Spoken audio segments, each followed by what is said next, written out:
सबसे बड़ी खबर यह है कि केंद्र सरकार ने लगभग 4 वर्षों के बाद देश में नागरिकता संशोधन कानून को लागू कर दिया है और अब इस कानून की अधिसूचना आज शाम को जारी हो गई है। केंद्र सरकार का कहना है कि कोविड की वजह से इस कानून की अधिसूचना को जारी करने में देरी हुई, लेकिन अब सरकार ने आज से इस कानून को लागू कर दिया है और यह वही कानून है जिसे आप में से बहुत सारे लोग CAA के नाम से भी जानते हैं। इसे लेकर पहले बड़ा विवाद हुआ था।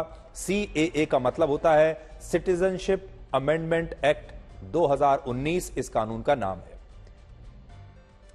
यह कानून 9 दिसंबर 2019 को लोकसभा से और फिर 11 दिसंबर 2019 को राज्यसभा में पास हुआ था और बाद में इस कानून पर तत्कालीन राष्ट्रपति ने भी अपने हस्ताक्षर कर दिए थे, लेकिन सरकार ने उस समय इस कानून की अधिसूचना जारी नहीं की थी और यह कानून बनने के बाद भी इस कानून को लागू सरकार नहीं कर पाई थी, क्योंकि इस कानून को लेकर पहले बहुत प्रोटेस्ट हुए और फिर बाद में कोविड की वजह से भी यह कानून लागू नहीं हो पाया। बड़ी बात यह है कि उस समय इस कानून के खिलाफ हमारे देश में बड़े पैमाने पर आंदोलन हुआ था, प्रोटेस्ट हुए थे और आपको याद होगा दिल्ली के शाहीन बाग के प्रोटेस्ट में भी उस समय 100 दिनों तक आंदोलन चला था और शायद इन विरोध प्रदर्शनों की वजह से सरकार ने CAA को लागू करने के लिए इसकी अधिसूचना जारी नहीं की थी। लेकिन अब चुनावों से ठीक पहले यह अधिसूचना जारी हो गई है और यह कानून भी अब देश में लागू हो गया है। हालांकि यह भारत का शायद पहला ऐसा कानून है जिसके बारे में काफी भ्रांतियां फैली हुई हैं और इन भ्रांतियों को हमारे देश का ही एक वर्ग सच मानकर इन भ्रांतियों को फैला रहा है और वो ये सोचता है कि यह कानून एक विशेष धर्म के लोगों की नागरिकता को समाप्त करने के लिए बनाया गया है, जबकि यह बात पूरी तरह से गलत है। पहले तो आप ये तस्वीरें देख लीजिए। जो हैरानी की बात है वो ये कि जब से यह कानून लागू हुआ है, यानी आज शाम से, पूरे देश में सुरक्षा के कड़े इंतजाम सरकार को करने पड़ रहे हैं और सरकार को ऐसी आशंका है कि इस कानून के लागू होने के बाद देश में कानून व्यवस्था को बिगाड़ने की कोशिश की जा सकती है और इसीलिए बड़ी संख्या में देश भर में सुरक्षा बलों को तैनात किया जा रहा है, सुरक्षा के खास इंतजाम किए जा रहे हैं। यह भी देखिए एक बड़ी बात है कि कानून लागू होने के बाद देश में ऐसी स्थिति पैदा हो जाए कि इस तरह के सुरक्षा की व्यवस्था सरकार को करनी पड़े। तो अब हम आपको ये बताते हैं कि ये जो पूरी एक थ्योरी चलाई जा रही है कि ये जो कानून है ये खास तौर पर मुसलमानों के खिलाफ है, इसके पीछे क्या सच्चाई है। CAA का कानून नागरिकता को समाप्त करने के लिए नहीं बल्कि भारत की नागरिकता की प्राप्ति के लिए बनाया गया है। तो पहला इसका सिद्धांत समझ लीजिए, ये किसी की भी नागरिकता समाप्त नहीं करेगा बल्कि ये नए लोगों को नागरिकता देने के लिए है, किसी की नागरिकता लेने के लिए बिल्कुल नहीं है।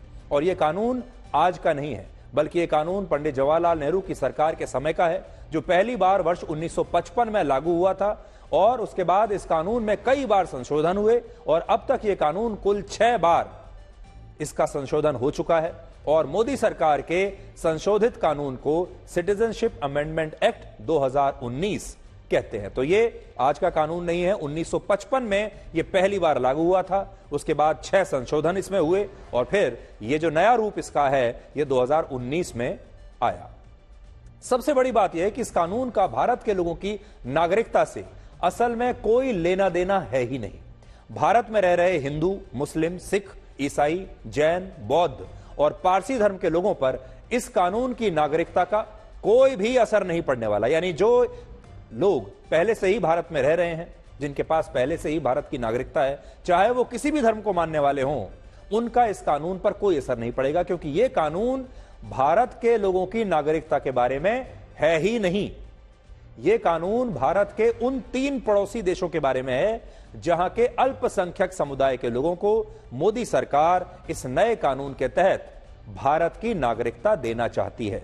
और अब आप ये नोट कर लीजिए बात कि ये देश कौन कौन से हैं। ये 3 हमारे पड़ोसी देश हैं और ये हैं पाकिस्तान, अफगानिस्तान और बांग्लादेश। आज हम आपको ठीक से समझा रहे हैं और हम ये चाहेंगे कि हमारे देश के लोग, हमारे दर्शक, कम से कम उन्हें इस कानून के बारे में सारी बातें पता होनी चाहिए और आप चाहें तो दूसरों को भी इसके बारे में समझा सकते हैं। तो सबसे पहले आपकी जानकारी बहुत जरूरी है और आपकी जो जानकारी है अगर आप खुद अपनी जानकारी को बढ़ाएंगे तो फिर यह जानकारी देश में भी फैलेगी।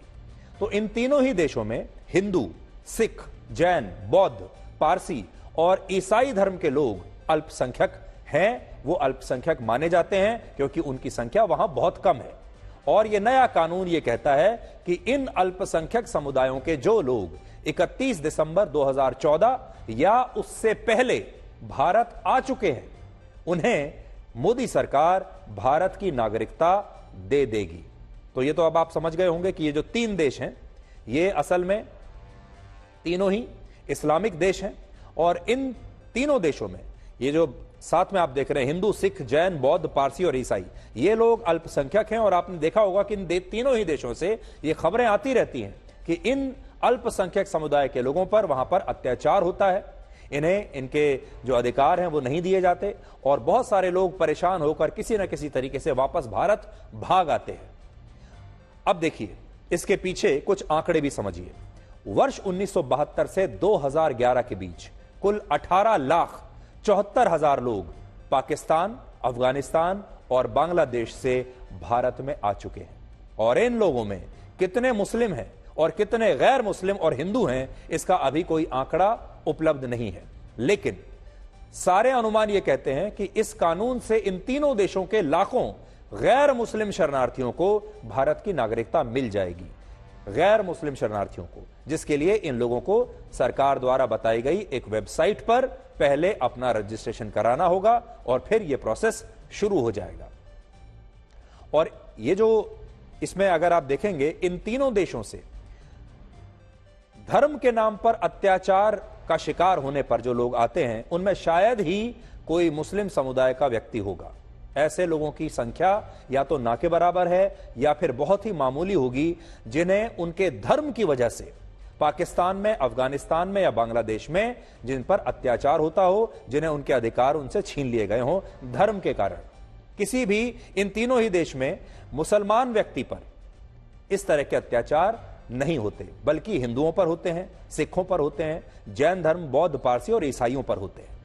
अभी इस वेबसाइट के बारे में केंद्र सरकार ने कोई नई जानकारी अभी नहीं दी है, लेकिन जैसे ही हमें इस वेबसाइट के बारे में पूरी जानकारी मिलेगी, हम आपको भी इसके बारे में जरूर बताएंगे, ताकि जो लोग इन तीनों देशों से भागकर 2014 तक हमारे देश में आ चुके हैं, वो अपनी नागरिकता के लिए इस वेबसाइट पर अप्लाई कर सकते हैं। और यह एक बड़ा कारण है जो मैं आपको बता रहा हूं। दोबारा आपको पुरानी स्लाइड पर ले जाता हूं कि इसमें मुसलमानों को शामिल क्यों नहीं किया गया है, मुस्लिम नागरिकों को शामिल क्यों नहीं किया गया है, क्योंकि इन तीनों ही देशों में ये मुस्लिम बाहुल देश हैं।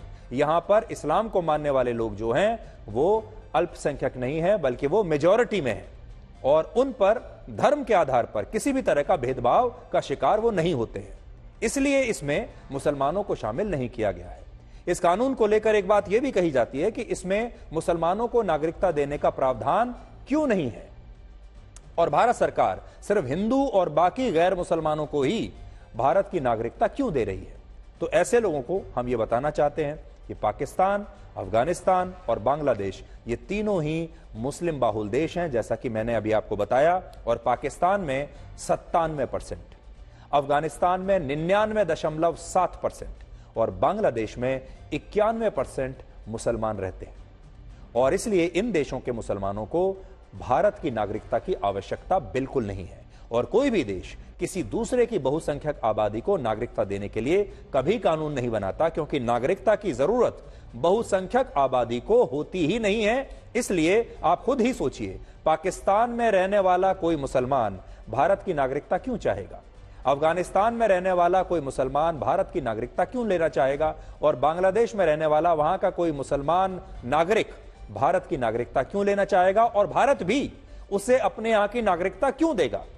यह पूरा जो कानून है, यह उन लोगों के लिए बनाया गया है जो अपने धर्म की वजह से अत्याचार का शिकार हो रहे हैं, जिनके साथ उनके धर्म की वजह से भेदभाव वहां पर हो रहा है, और वो अल्पसंख्यक होने की वजह से वहां इस अत्याचार के शिकार हो रहे हैं।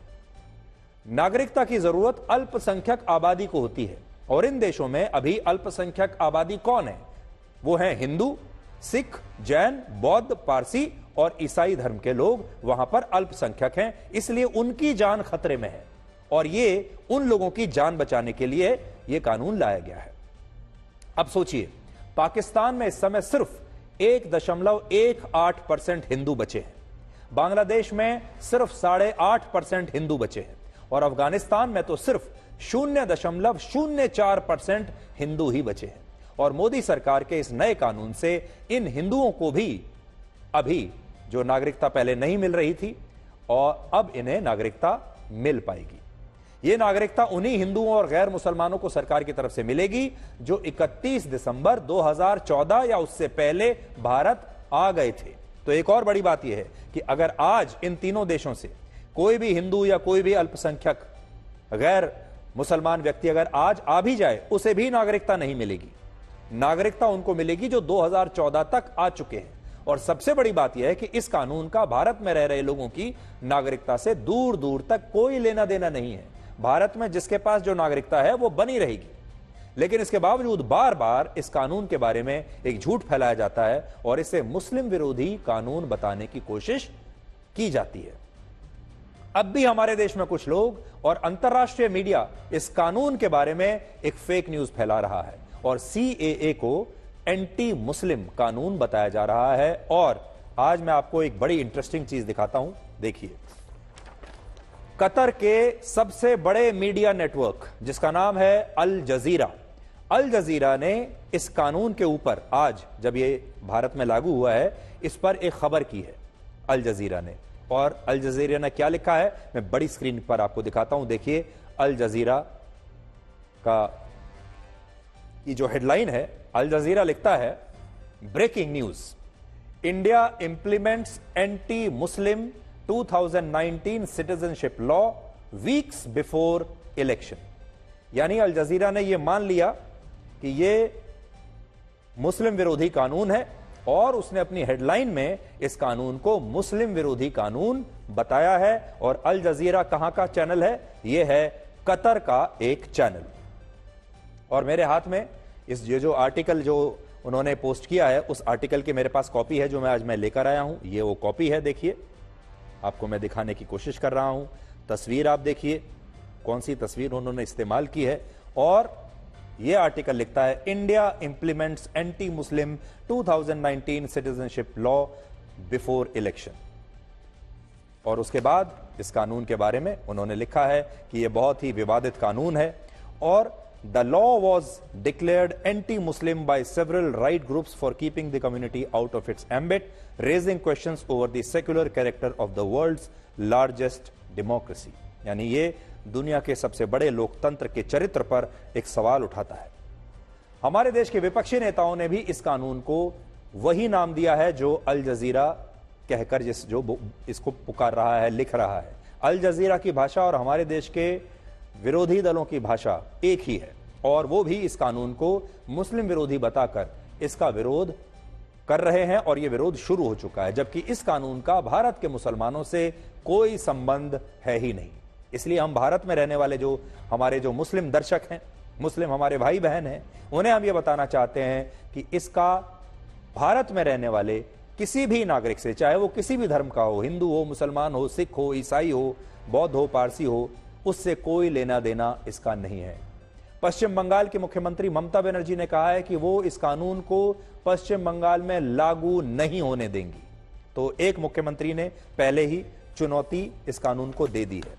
अब देखिए, दूसरे मुख्यमंत्री केरल की लेफ्ट सरकार के मुख्यमंत्री पिनाराई विजयन ने भी इस कानून को सांप्रदायिक बताया है और कहा है कि सरकार इस कानून की मदद से संविधान के मूल सिद्धांतों को कमजोर करना चाहती है। और उन्होंने देश के लोगों से इस कानून का विरोध करने के लिए कहा है।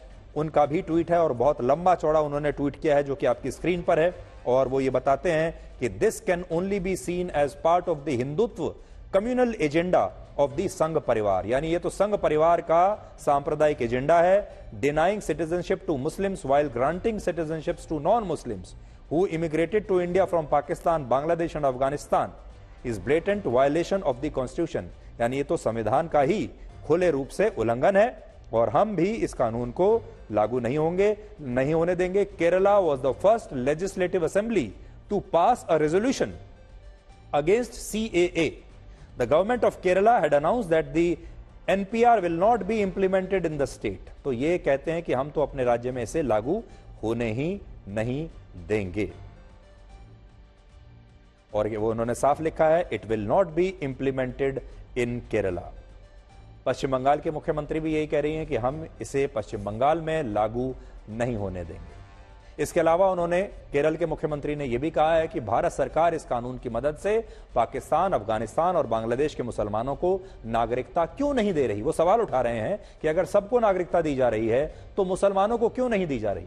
लेकिन आप खुद जरा सोचिए, जब इन देशों में 90% से ज्यादा मुसलमान रहते हैं और ये सारे इस्लामिक देश हैं, तो भारत इन मुस्लिम बाहुल देशों के मुसलमानों को अपने देश में आखिरकार नागरिकता क्यों देगा। लेकिन केरल के मुख्यमंत्री और पश्चिम बंगाल की मुख्यमंत्री ऐसी मांग कर रहे हैं कि वहां के मुसलमानों को भी भारत में नागरिकता दी जाए।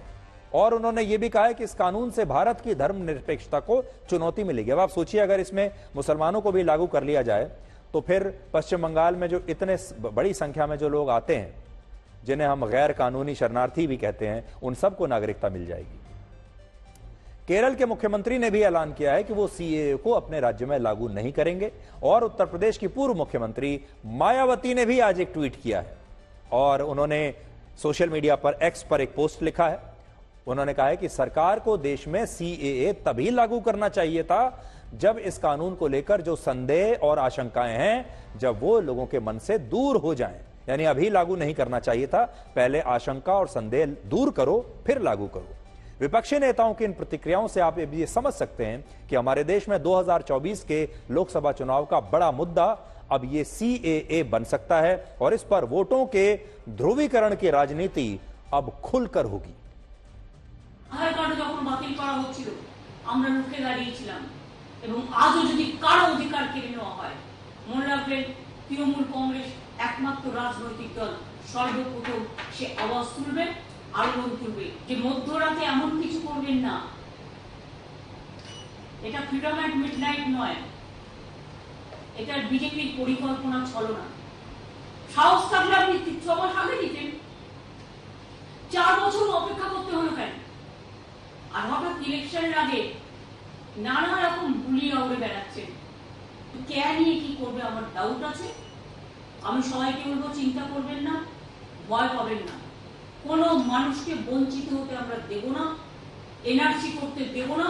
ये बात तो ये है, इतना विलंब क्यों किया और अगर विलंब किया तो चुनाव के बाद क्या दिक्कत थी। उनका एकमात्र उद्देश्य होता है हर मुद्दे को हिंदू मुसलमान में बांटो। संविधान में हर व्यक्ति को अपने धर्म को पालन करने का अधिकार है।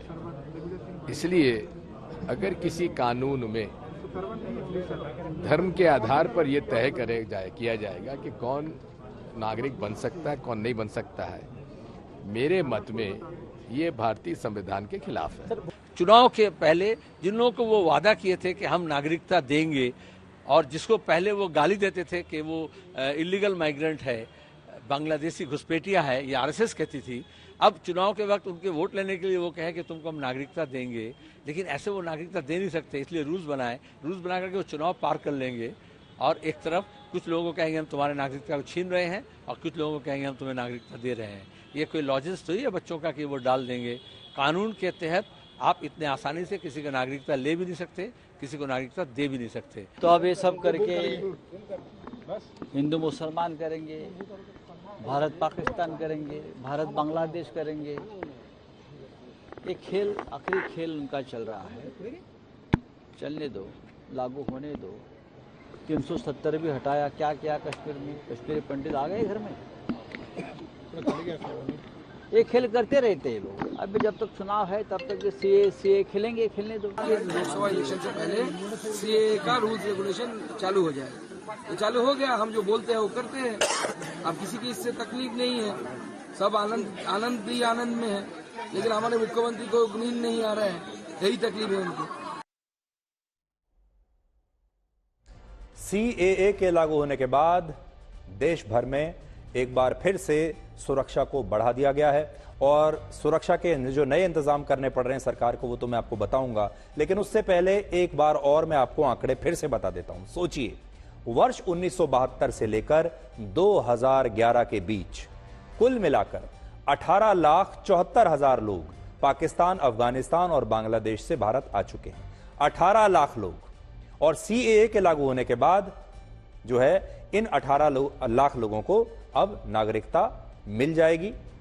इसमें कुछ और भी एडिशन हो सकती है क्योंकि ये 2014 तक जो लोग आए हैं वो, लेकिन आप सोचिए कि संख्या जो है बहुत कम है। 18 लाख लोग जो हैं इतने वर्षों में, देखिए। और यहां भी अगर आप देखेंगे पाकिस्तान से 16 लाख लोग आए हैं। मैं बड़ी स्क्रीन पर आपको फिर से दिखाता हूं। पाकिस्तान से 16 लाख लोग, बांग्लादेश से 2 लाख लोग और अफगानिस्तान से सिर्फ 14,000 लोग भारत आए हैं। तो आप यह समझ सकते हैं कि 140 करोड़ की आबादी में 18 लाख लोग हैं, वो भी इतने वर्षों में, इतने दशकों में। 2011 तक, 1972 से 2011 तक आप सोचिए, सिर्फ 18 लाख लोगों की बात है। और इन लोगों को जो है, जो इस तरह के लोग हैं, उन्हें नागरिकता देने की बात हो रही है। और ये सारे लोग कौन हैं? ये सारे लोग वो हैं जिन्हें धर्म के नाम पर इन तीनों ही इस्लामिक देशों में भेदभाव का सामना करना पड़ा है। इसलिए वो अपनी जान बचाकर, अपने ह्यूमन राइट्स को बचाने के लिए, मानव अधिकारों को बचाने के लिए वो यहां पर आए हैं। अब आप देखिए कि सीएए के लागू होने के बाद से ही देश भर में सुरक्षा बढ़ा दी गई है और शाहीन बाग में भी सुरक्षा के कड़े इंतजाम किए गए हैं। और ऐसी सुरक्षा देश में तब बढ़ाई गई थी जब राम मंदिर पर सुप्रीम कोर्ट का फैसला आया था। आपको याद होगा, जिस दिन फैसला आना था और उसके फैसला आने के कुछ दिन बाद तक देश भर में सुरक्षा बढ़ा दी गई थी। या फिर इसी साल जब अयोध्या में राम मंदिर में रामलला की प्राण प्रतिष्ठा हुई थी, तब भी देश में सुरक्षा के कड़े इंतजाम करने पड़े थे। और इससे आप ये समझ सकते हैं कि हमारे देश की स्थिति इस समय कैसी है कि इस कानून को लागू करने के लिए भी अब देश में एक बार फिर से वैसी ही सुरक्षा करनी पड़ रही है।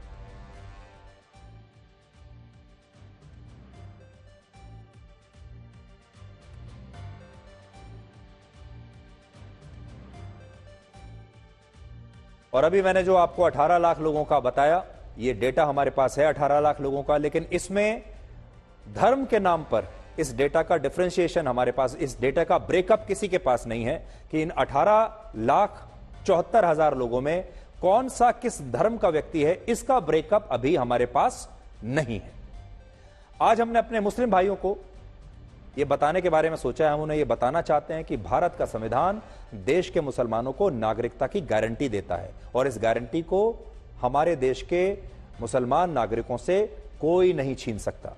भारत के संविधान के भाग 2 के अनुच्छेद 10 और 11 में इस बात का उल्लेख है कि इस देश के लोगों को जो नागरिकता दी गई है वो नागरिकता उनसे कोई नहीं छीन सकता, उस नागरिकता को छीना नहीं जा सकता। और यह अनुच्छेद भारत के सभी नागरिकों को उनकी नागरिकता के लिए सुरक्षा और गारंटी प्रदान करता है, जिसका मतलब यह है कि भारत के ना तो मुस्लिम नागरिकों की नागरिकता ली जा सकती है यानी समाप्त की जा सकती है, और ना ही किसी और धर्म के लोगों की नागरिकता भारत में उनसे छीनी जा सकती है।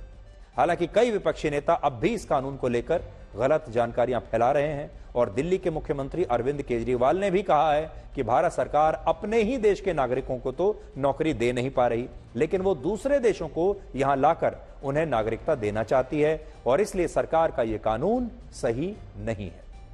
अब हम आपको आज की एक और बड़ी खबर के बारे में बताते हैं और वो खबर यह है कि सुप्रीम कोर्ट ने एसबीआई के यानी स्टेट बैंक ऑफ इंडिया के उस आवेदन को खारिज कर दिया है जिसमें स्टेट बैंक ऑफ इंडिया ने यह कहा था कि उसे राजनीतिक पार्टियों को चुनावी बॉन्ड्स के जरिए चंदा देने वाले औद्योगिक घरानों और लोगों के बारे में जानकारी देने के लिए 30 जून तक का समय चाहिए। सुप्रीम कोर्ट ने स्टेट बैंक ऑफ इंडिया के इस आवेदन को खारिज करते हुए अपने आज के फैसले में 3 बड़ी बातें कही हैं। पहली बात यह कि एसबीआई को चुनावी बॉन्ड से जुड़ा सारा डेटा 12 मार्च तक यानी कल तक चुनाव आयोग को उपलब्ध कराना ही होगा और बाद में चुनाव आयोग को यही डेटा 15 मार्च को शाम 5 बजे तक अपनी आधिकारिक वेबसाइट पर अपलोड करना होगा और इससे यह डेटा देश के सभी नागरिकों के लिए उपलब्ध हो जाएगा और इसमें कोई भी जानकारी गोपनीय नहीं रहेगी।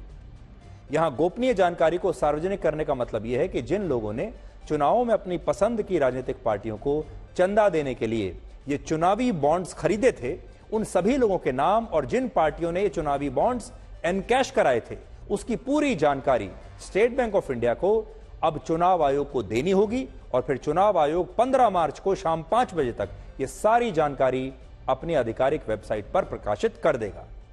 अब यहां बहुत सारे लोगों के मन में सवाल भी होगा कि आखिर यह डेटा सिर्फ एसबीआई से ही क्यों मांगा जा रहा है, एक बैंक से ही क्यों? तो इसकी वजह यह है कि state bank of India in चुनावी बॉन्ड्स को जारी करने वाला देश का इकलौता अधिकृत बैंक है और इसीलिए अभी यह डेटा सिर्फ स्टेट बैंक ऑफ इंडिया के पास ही है। इस स्कीम के तहत किन लोगों ने, किन व्यापारियों ने, किन उद्योगपतियों ने और किन बड़ी कंपनियों ने चुनावी बॉन्ड्स खरीदे और किन किन राजनीतिक पार्टियों ने इन चुनावी बॉन्ड्स को कब कब एनकैश कराया था, यह जानकारी स्टेट बैंक ऑफ इंडिया के पास है, जो अभी तक गोपनीय थी, कोई पता नहीं लगा सकता। सरल शब्दों में कहें तो सुप्रीम कोर्ट यह चाहता है कि देश के लोगों को यह बात पता चलनी चाहिए कि चुनावों में किन लोगों ने, किन व्यापारियों ने, किन बड़े बड़े उद्योगपतियों ने, किन बड़ी बड़ी कंपनियों ने राजनीतिक पार्टियों को चंदा देने के लिए ये इलेक्टोरल बॉन्ड्स खरीदे थे, पता तो चले। और इस मामले में सुप्रीम कोर्ट ने 15 फरवरी को अपने एक ऐतिहासिक फैसले में कहा था कि चुनावी बॉन्ड से जुड़ी इस योजना में चंदा देने वाले लोगों की पहचान को गोपनीय रखना असल में सूचना के अधिकार का उल्लंघन है और मोदी सरकार की इस योजना पर तत्काल रोक लगनी चाहिए। यानी सुप्रीम कोर्ट यह चाहता है कि देश के हर व्यक्ति को यह पता लगाने का पूरा अधिकार है कि किस पार्टी की फंडिंग कहां से आ रही है, किस पार्टी को कौन उद्योगपति, कौन बड़ा व्यापारी, कौन बड़ी कंपनी पैसा दे रही है चुनावी फंड के नाम पर। और उस समय सुप्रीम कोर्ट ने एसबीआई को 6 मार्च तक यह सारा डेटा चुनाव आयोग को उपलब्ध कराने के आदेश दिए थे, लेकिन एसबीआई ने ऐसा नहीं किया और आज एसबीआई ने कहा कि वो ऐसा अभी नहीं कर सकता क्योंकि उसे और समय चाहिए। एसबीआई का कहना है कि हमें 30 जून तक का समय दीजिए, तब हम कर पाएंगे। अब आप सोचिए 30 जून मतलब लोकसभा चुनावों के बाद, यानी लोकसभा चुनाव से पहले किसी को नहीं पता चलेगा कि किस पार्टी का चंदा कहां से आया और सुप्रीम कोर्ट चाहता है कि यह बात लोगों को अभी पता चले और इसीलिए सुप्रीम कोर्ट को आज यह फैसला सुनाना पड़ा कि नहीं, हम 30 जून तक का समय नहीं देंगे, कल शाम तक सारा डेटा हमें चाहिए। अब देखिए, सबसे बड़ी बात यह कि सुप्रीम कोर्ट ने यह फैसला एसबीआई की उस याचिका पर सुनाया जिसमें उसने चुनावी बॉन्ड से जुड़ा डेटा चुनाव आयोग को उपलब्ध कराने के लिए 30 जून तक का समय मांगा था। अब 30 जून तक का समय क्यों मांगा, आप यह भी जानना चाहेंगे कि इतना समय क्यों लग रहा है। और इसी के बाद एसबीआई पर सवाल उठने शुरू हो गए कि भाई स्टेट बैंक ऑफ इंडिया यह डेटा देना क्यों नहीं चाहता, आखिर क्या है इसमें ऐसा। और कहा गया कि एसबीआई ने 30 जून तक का समय इसलिए मांगा क्योंकि वो लोकसभा चुनाव से पहले इस जानकारी को शायद सार्वजनिक नहीं करना चाहता। यानी एसबीआई की जो मंशा है उस पर लोगों को शक हो रहा है। अब यहां कुछ लोगों का यह भी आरोप है कि एसबीआई एक सरकारी बैंक है, इसलिए सरकार एसबीआई को लोकसभा चुनाव से पहले यह डेटा जारी करने से रोक रही है। लेकिन इन आरोपों की सच्चाई क्या है और एसबीआई को 30 जून तक का समय क्यों चाहिए था, शायद असली वजह किसी को नहीं पता। इसलिए आज असली कहानी हम आपको सुना रहे हैं, ध्यान से सुनिएगा और यह कहानी बड़ी दिलचस्प है। असल में एसबीआई ने सुप्रीम कोर्ट में जो याचिका दी उसमें बैंक ने एक बहुत बड़ी बात कही थी। बैंक ने कहा था अगर उसे यह बताना है कि किसी व्यक्ति और कंपनी का इलेक्टोरल बॉन्ड चंदे के रूप में किस राजनीतिक पार्टी को मिला है तो इसके लिए उसे इन चुनावी बॉन्ड्स को खरीदने वाले और इन बॉन्ड्स को एनकैश कराने वाली राजनीतिक पार्टियों के डेटा को पहले मिलाना होगा, मैच कराना होगा, उसका मिलान करना होगा। यानी एक डेटा है जिन्होंने चुनावी बॉन्ड खरीदे हैं, ये एक डेटा है, और फिर उस चुनावी बॉन्ड को किस पार्टी ने एनकैश कराया ये दूसरा डेटा है। तो ये 2 डेटा हैं और इनका मैच होना बड़ा जरूरी है। इसी के बाद तो यह पता चलेगा कि इस योजना के तहत किस व्यक्ति ने, व्यापारी ने और उद्योगपति ने, किस कंपनी ने किस पार्टी को कितना चंदा दिया, क्योंकि इस डेटा को मैच कराने में समय लगता, इसलिए एसबीआई ने 30 जून तक का समय मांगा। लेकिन सुप्रीम कोर्ट ने यह समय देने से इनकार कर दिया। अब देखिए आगे अब क्या होगा। सुप्रीम कोर्ट ने कहा कि उसने तो कभी भी एसबीआई को इस डेटा को एक दूसरे से मिलाने के लिए कहा ही नहीं था और वो तो अब भी ये नहीं कह रहा कि आप ये डेटा आपस में मैच कीजिए। जैसा मैंने आपको बताया ये 2 तरह के डेटा हैं, तो सुप्रीम कोर्ट कह रहा है कि आपको मैच करने की आवश्यकता ही नहीं है। हमने कब कहा कि आप दोनों को मैच कीजिए? और हम तो अब भी नहीं कह रहे। और इसीलिए एसबीआई को अगले 24 घंटे में यह डेटा एक दूसरे से बिना मैच कराए चुनाव आयोग को देना होगा। और यह एक बहुत बड़ा पॉइंट है जिस पर अभी शायद किसी का भी ध्यान गया नहीं है। असल में एसबीआई ने अगर बिना मैच कराए ये डेटा पब्लिश कर दिया तो इससे यह पूरी तरह से स्पष्ट नहीं हो पाएगा कि किस पार्टी को, किस व्यक्ति, कंपनी या उद्योगपति ने चुनावी बॉन्ड्स के रूप में चंदा दिया। और सोचिए, जब यही बात लोगों को नहीं पता चल पाएगी तो फिर इस जानकारी के सार्वजनिक होने का मतलब क्या है? यानी आपके पास दो अलग अलग डेटा परसों शाम तक आ जाएंगे, आप देख पाएंगे, लेकिन आपको यह समझ में नहीं आएगा कि इस डेटा का मतलब क्या है और किस कंपनी ने और किस व्यापारी ने, उद्योगपति ने किस पार्टी को यह पैसा दिया है। अब आप यह देखिए कि चुनावी बॉन्ड से जुड़े इस डेटा को मैच कराना जरूरी क्यों था? एसबीआई के मुताबिक चुनावी बॉन्ड्स को खरीदने की योजना बिल्कुल गोपनीय थी, इसलिए बैंक ने बॉन्ड को खरीदने वाले व्यक्ति, कंपनी या उद्योगपति का नाम, बॉन्ड खरीदने की तारीख, उसे जारी करने वाली ब्रांच, बॉन्ड की कीमत और बॉन्ड की संख्या के डेटा के लिए कोई सेंट्रल सिस्टम बनाया ही नहीं। इसका मतलब यह हुआ कि इन चुनावी बॉन्ड्स को खरीदने वाले और इन्हें एनकैश कराने वाली राजनीतिक पार्टियों का डेटा उपलब्ध है, तो यह डेटा तो मौजूद है, लेकिन इसे अभी तक एक दूसरे से मिलाया नहीं गया। और ऐसा इस योजना की प्रक्रिया की वजह से हुआ, जिसमें इस योजना के 2 चरण थे। पहले चरण में बैंक चुनावों के दौरान कुछ समय के लिए चुनावी बॉन्ड्स जारी करता था, जिसे लोग और कंपनियां एसबीआई की निर्धारित शाखाओं में जाकर खरीद सकते थे। उदाहरण के लिए मान लीजिए, अगर किसी कंपनी ने एसबीआई से 1 करोड़ रुपए का चुनावी बॉन्ड खरीदा, तो उसे यह बॉन्ड खरीदते समय यह नहीं बताना होगा कि यह बॉन्ड वो किस पार्टी को देने के लिए खरीद रहा है। इसका मतलब यह हुआ कि यह बैंक के पास सिर्फ चुनावी बॉन्ड को खरीदने वाले व्यक्ति की जानकारी है, उसने किसके लिए खरीदा यह जानकारी नहीं है। और बाद में यह कंपनी इस चुनावी बॉन्ड को अपनी मनपसंद राजनीतिक पार्टी को चंदे के रूप में दे देती थी और राजनीतिक पार्टियों को 15 दिनों के अंदर इस चुनावी बॉन्ड को एसबीआई के पास जाकर इन्हें एनकैश कराना होता था। और इस तरह से इसका डेटा अलग होता था और किस पार्टी ने कितनी राशि के चुनावी बॉन्ड्स एनकैश कराए हैं, यह डेटा अलग है।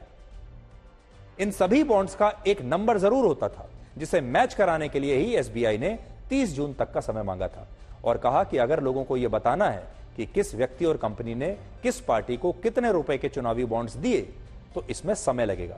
लेकिन सुप्रीम कोर्ट से बैंक को यह समय नहीं मिला और अब इन चुनावी बॉन्ड्स का डेटा तो आएगा, लेकिन शायद इस बात की स्पष्टता इसमें कम हो सकती है कि बीजेपी या कांग्रेस या फिर किसी दूसरी पार्टी को किस व्यक्ति और कंपनी से चुनावी बॉन्ड्स के रूप में कितना चंदा मिला है। इससे भी बड़ी बात यह है कि इस योजना में बॉन्ड्स की कीमत भी क्या रखी गई?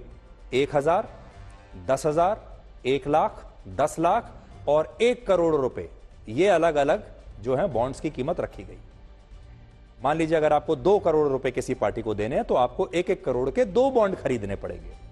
इसलिए इस लिहाज से भी किसी और के लिए इस डेटा को मैच कराना आसान नहीं होगा, क्योंकि अगर किसी पार्टी ने मान लीजिए 200 करोड़ भी दिए तो उसने फिर 1-1 करोड़ के 200 बॉन्ड्स खरीदे होंगे। और यह बीजेपी के लिए या किसी भी पार्टी के लिए अभी आप ये कह सकते हैं कि किस पार्टी को कहां से यह चंदा मिला है, अभी जो डेटा आएगा हमें ऐसा लगता है कि उस डेटा से यह बात स्पष्ट नहीं होने वाली कि किस पार्टी का चंदा कहां से आ रहा है। वर्ष 2018 से मार्च 2023 के बीच देश के लोगों से और औद्योगिक घरानों से सभी राजनीतिक पार्टियों को कितना चंदा मिला, उसमें सबसे ज्यादा कितना किस पार्टी को मिला है, देखिए मैं आपको स्क्रीन पर अभी दिखाता हूं। देखिए आपके सामने है, बड़ी स्क्रीन पर मैं आपको यह दिखाने की कोशिश करता हूं जिससे आपको पता चलेगा। इसमें अगर आप देखेंगे सबसे ज्यादा चंदा बीजेपी को मिला है, दूसरे नंबर पर कांग्रेस, और देखिए आप हैरान रह जाएंगे, तीसरे नंबर पर तृणमूल कांग्रेस को मिला है, चौथे नंबर पर बीजेडी, पांचवें पर डीएमके, छठे पर बीआरएस और अगला नंबर है वाईएसआरसीपी पार्टी का।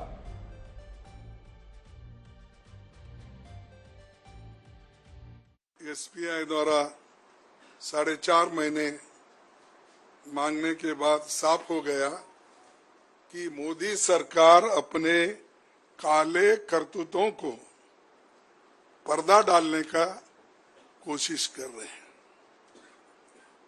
क्योंकि 4 महीने क्यों होना, आपके पास तो डाटा है और डाटा का मास्टरी आपने किया है। 1-2 हजार लोग दिए होंगे बॉन्ड्स, 3 उतने लोगों की लिस्ट नहीं मिलती आपको,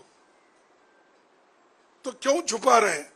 सुप्रीम कोर्ट बोल रहा है, लेकिन आप एसबीआई को नहीं बोल सकते, क्योंकि सिलेक्शन आप ही तो कर रहे हैं। सेंट्रल इलेक्शन कमेटी का सिलेक्शन आप ही का है, सीबीआई सिलेक्शन आप ही का है। अगर हम वहां जाके अपोजिशन लीडर अगर सजेशन भी देते, एक सजेशन नहीं सुनते। पूरे देश की जनता को इस बात की खुशी है कि सुप्रीम कोर्ट के माध्यम से कम वो सूची आ जाएगी, जिस सूची में यह पता लग जाएगा कि इलेक्टोरल बॉन्ड्स किन्होंने दिए हैं। अब सवाल यह है कि वो सार्वजनिक होगा कि नहीं होगा, हम और आप जान पाएंगे कि नहीं जान पाएंगे। बीजेपी तो जानती है कि उसे कहां से चंदा मिला है, या हमें चंदा मिला हुआ तो हमें तो पता है कि कहां से चंदा मिला है। ये जनता जान पाएगी कि नहीं जान पाएगी, ये सबसे बड़ा सवाल है। हमारे देश की जनतांत्रिक व्यवस्था और चुनावी व्यवस्था के लिए बड़ी अच्छी बात है कि खुलासा हो कि किस तरीके से राजनीतिक पार्टियों को चुनाव के नाम पर जो पैसा इकट्ठा कर रहे हैं वो किस तरीके से उनको मिला और कौन दिया ये पैसा, तो ये भी पता चलेगा जो दिया ये पैसा उसको वापस क्या दिया मोदी सरकार ने। और यही है कि राजनीतिक भ्रष्टाचार का कानूनी दर्जा देना जो मोदी सरकार ने दिया। आज जो फैसला सुप्रीम कोर्ट ने सुनाया है, इससे पहले चुनावी बॉन्ड्स पर सुप्रीम कोर्ट का जो रुख रहा है, उससे ये बात स्पष्ट है कि हमारे देश में जो न्यायपालिका है वो कितनी स्वतंत्र है, उससे ये पता चलता है। न्यायपालिका बिना किसी सरकारी दबाव के काम कर रही है, उससे ये बात पता चलती है। और हाल ही के दिनों के 2 बहुत अहम फैसले सुप्रीम कोर्ट ने सुनाए हैं, जिनसे ये पता चलता है कि हमारे देश में न्यायपालिका जो है वो आज भी उतनी ही स्वतंत्रता के साथ काम कर रही है जितना कि हमें उम्मीद है। और वो 2 फैसले थे, आपको याद होगा, चंडीगढ़ में मेयर का चुनाव जिसमें सुप्रीम कोर्ट ने बहुत ही कड़ा फैसला सुनाया था, और दूसरा फैसला है ये चुनावी बॉन्ड्स का फैसला, जिसमें सुप्रीम कोर्ट ने पहले दिन बहुत कड़ा फैसला सुनाया और आज भी सुप्रीम कोर्ट ने स्टेट बैंक ऑफ इंडिया को समय देने से इनकार कर दिया और कह दिया कि कल शाम तक पूरा डेटा हमें चाहिए। अब आपको क्या करना है? हमारे देश में और भी बहुत सारे ऐसे लोग होंगे जो जरूर ये जानना चाहेंगे कि आखिर किस कंपनी ने, किस उद्योगपति ने, किस व्यापारी ने, किस पार्टी को चंदा दिया है। तो अगर सुप्रीम कोर्ट ने आपके लिए रास्ता खोल दिया है कि आपको भी ये जानकारी मिल सके, तो फिर परसों शाम को शाम 5 बजे के बाद आप इलेक्शन कमीशन की वेबसाइट पर जा सकते हैं और ये पता कर सकते हैं कि स्टेट बैंक ऑफ इंडिया ने कौन सा डेटा इलेक्शन कमीशन को दिया है, और वो डेटा आपके सामने होगा। हमें भी इस बात का इंतजार रहेगा कि स्टेट बैंक ऑफ इंडिया किस प्रकार का डेटा सार्वजनिक करता है और उस डेटा से आगे चलकर हमें क्या बातें पता चलती हैं जो हमें पहले से नहीं पता थी या हमसे छुपाने की कोशिश है। और इसमें सभी पार्टियां एक साथ होंगी। इसमें आपको पता चलेगा कि बीजेपी को फंड करने वाले कौन है, आपको यह भी पता चलेगा कि कांग्रेस को फंड करने वाले कौन है, आपको यह भी पता चलेगा कि तृणमूल कांग्रेस को फंड करने वाले कौन कौन से व्यापारी हैं, कौन से उद्योगपति हैं, कौन सी बड़ी बड़ी कंपनियां हैं। अब आपको यह बताएंगे कि मशहूर पहलवान बजरंग पूनिया ओलंपिक खेलों के लिए हुए ट्रायल में हार गए हैं। और सबसे बड़ी बात यह है कि बजरंग पूनिया ओलंपिक खेलों के क्वालिफायर राउंड तक भी पहुंच नहीं पाए। ट्रायल मैच में 30 वर्ष के बजरंग पूनिया का मुकाबला 23 वर्ष के रोहित कुमार से था, जो आज तक ओलंपिक खेलों में भारत के लिए कभी नहीं खेले हैं। जबकि बजरंग पूनिया टोक्यो ओलंपिक्स में भारत के लिए ब्रॉन्ज मेडल जीत चुके हैं। लेकिन इसके बावजूद रोहित कुमार ने एक बहुत बड़े अंतर से और बहुत आसानी से 9-1 के बड़े अंतर से बजरंग पूनिया को इस ट्रायल मैच में हरा दिया। तो सोचिए 9-1 से बजरंग पूनिया हारे हैं। तो इससे आपको यह समझ में आएगा कि ये जो पूरी जो बाउट थी, ये फाइट जो थी, वन साइडेड थी, एक तरफा थी। बजरंग पूनिया मुकाबला ही नहीं कर पाए रोहित कुमार का। और इससे भी बड़ी बात यह है कि रोहित कुमार खुद ट्रायल मैचों के फाइनल में एक दूसरे पहलवान सुरजीत सिंह से हार गए, यानी वो आगे चलकर वो भी हार गए। इसका मतलब क्या है? इसका मतलब है कि बजरंग पूनिया को जिस खिलाड़ी ने ट्रायल में हराया, वो ट्रायल मैचों में खुद भी सर्वश्रेष्ठ खिलाड़ी नहीं था और अब वो इस साल पेरिस में होने वाले ओलंपिक खेलों में हिस्सा नहीं ले पाएंगे। और यहां बड़ी बात यह है कि अगर बृजभूषण शरण सिंह ने भारतीय कुश्ती संघ का अध्यक्ष रहते हुए कोटा सिस्टम को खत्म नहीं किया होता तो शायद बजरंग पूनिया आज भी ओलंपिक खेलों में भारत की तरफ से खेलने के लिए जा रहे होते, क्योंकि पहले हमारे यहां एक कोटा सिस्टम था और अगर वो कोटा सिस्टम होता तो बजरंग पूनिया ही इस बार ओलंपिक में खेलते। लेकिन क्योंकि वो कोटा सिस्टम हट गया, जिसकी वजह से इन बड़े बड़े खिलाड़ियों को ट्रायल देना पड़ रहा है, इसलिए आज बजरंग पूनिया बाहर हो गए। बृजभूषण शरण सिंह ने यह नियम बनाया था कि अब किसी भी खिलाड़ी के लिए ओलंपिक खेलों का कोटा मान्य नहीं होगा और अब ओलंपिक खेलों से पहले कोटा हासिल करने वाले बड़े बड़े खिलाड़ियों को भी ट्रायल तो देना ही पड़ेगा और अगर ट्रायल में वो फेल होते हैं तो फिर उन्हें ओलंपिक खेलों में नहीं भेजा जाएगा, चाहे वो कितने भी बड़े खिलाड़ी हों, कितने भी बड़े सेलिब्रिटी हों और चाहे उन्होंने पिछले ओलंपिक में या एशियन गेम्स में कितने भी बड़े बड़े मेडल जीते हों। लेकिन एक तथ्य यह भी है कि जब पिछले साल इन खिलाड़ियों के आंदोलन की वजह से भारतीय कुश्ती संघ का नेतृत्व एक एडहॉक कमेटी को सौंपा गया, तब इस कमेटी ने बिना ट्रायल दिए ही बजरंग पूनिया और विनेश फोगाट का एशियन गेम्स के लिए चयन कर दिया था और उस समय बजरंग पूनिया एशियन गेम्स में खेलने के लिए गए बिना ट्रायल दिए, क्योंकि कोटा सिस्टम के तहत उन्हें फ्री एंट्री दे दी गई और बजरंग पूनिया एशियन गेम्स में बिना मेडल जीते ही इस प्रतियोगिता से बाहर हो गए थे एशियन गेम्स में। और तब भी इस पर काफी विवाद हुआ था और लोगों ने कहा था कि नहीं, ट्रायल तो होना ही चाहिए। और जो जूनियर खिलाड़ी थे वो लगातार इस बात की मांग कर रहे थे कि ट्रायल होना चाहिए, क्योंकि जब तक ट्रायल नहीं होगा तब तक नए खिलाड़ियों को कभी मौका ही नहीं मिलेगा। और ये जो बड़े बड़े खिलाड़ी हैं, सेलिब्रेटेड और सेलिब्रिटी खिलाड़ी, हमेशा यही ओलंपिक खेलों में जाते रहेंगे।